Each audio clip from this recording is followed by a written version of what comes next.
Audio in film is very important, but often forgotten. For a relative cheap price, you can get a mixer and a microphone from Saramonic. But how does it all work? Well, let's find out in this introduction to audio for video.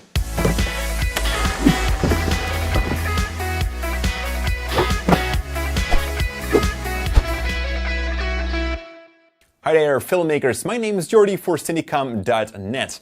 This right here is the Saramonic MixMic, a very affordable mixer and microphone for DSLRs and smaller cameras. If you'd like to see a review of the product, you can follow the link in the cards up there. Whether it's this audio mixer or from another brand, they all work relatively the same. The first thing we'll look at are the inputs. This is where you connect your microphone on. The MixMic has two inputs, but there are mixers with a lot more if needed.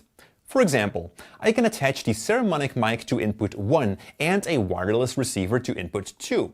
If your input device happens to have the wrong connection, you can always find easily adapters from and to. This receiver gets a signal from the transmitter, which has on his turn a smaller microphone connected. This one is also from Saramonic, and if you wish to learn more, you can follow the cards up there again. So as you can see, we can attach any kind of microphone to this mixer, but that's a whole different chapter again.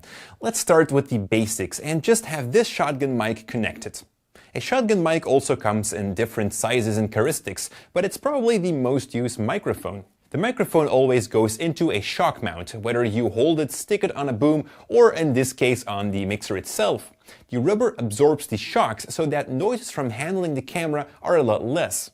But it's still advisable to handle your camera with care once you're recording audio. On the other side of the mixer, we can see a mini jack cord. This is the output, the signal that is ready to be recorded. So we'll plug this into the camera or any sound recorder like the popular Zoom. Some audio mixers have multiple outputs as well, and we're able to choose where which input has to go to. In fact, this mixer has two outputs going over the same cable. We have a left and a right signal, in other words, a stereo signal. And with the first knob on the top left, we can choose to send both inputs to the stereo channel or have them separated to the left and the right. That way we're able to work on both microphone signals separate in the editing. But if you are using only one input, it's suggested to use stereo channels so both your ears can hear the audio. Every input has three basic settings: the input type, the gain, and the volume. The input type selects the kind of input you have. You can either choose between line, microphone, or microphone plus 48 volts. When selecting line, the mixer won't amplify the signal. This is used when connecting an already amplified signal on it, like a cable from the PA at a concert where they give you the live audio and you do the video recordings. And then there is mic. This is a more sensitive input and mostly used for dynamic microphones. These are microphones that news reporters usually hold, but you can also use it for other applications if your input signal is too low. And finally, there is the mic plus 48 volt. This voltage is also named phantom power. It does the same as the mic input, but also sends 48 volts to the input. Some microphones like my Rode NT-G2 has a battery compartment, so it could also be connected to the normal mic input. And as you might have guessed, be careful with this setting. It could do damage to your connected device or microphone. We are working with a shotgun microphone, and such mics do always need the phantom power to work. Carefully read the specifications of any microphone to find this out. If you're not using the input channel, just put it online. This has two reasons. First of all, it's a safety, and second of all, it reduces possible noise. You don't want to amplify a channel that has no microphone connected. Then next comes the gain setting. This mixer allows us to gain by 0, 10 or 20 decibels.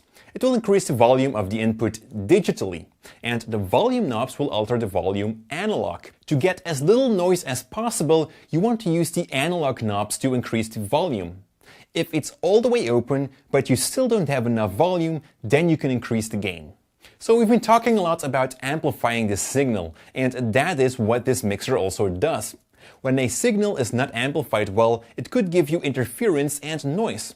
And at the moment, the signal is actually amplified wrong.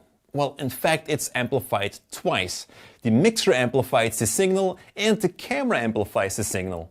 Two amplifiers is not a good idea, and since we are using an external audio mixer which does a way better job at this, we're going to disable the audio gain in the camera.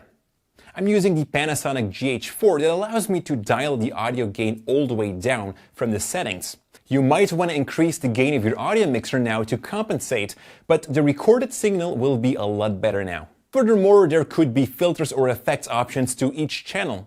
The Saramonic mixer comes with a low-cut filter.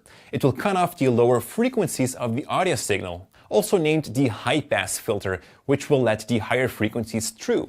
It comes down to the same thing. Basically, you want to use this option when you hear a lot of interfering sound. This filter could eliminate that. So both of these channels have all of these options and can therefore be treated separate. These were the basics on how to use an audio mixer, but before I'm going to leave you, I have one final tip for getting good audio, and that is to bring your microphone as close as you can to the subject. It's not for all applications, but if you are starting out, it's definitely some good advice to make use of. The closer the microphone to the subject is, the less echo and the more present the audio will be. This also means pointing the microphone correctly to the subject. Hello, this is Kim and the microphone is far away from me. Hello, this is Kim and the microphone is right in front of me. If you have any more questions, just pop them in the comments below and make sure to subscribe because we are putting out a new video every Tuesday. Thank you so much for watching, and as always, stay creative.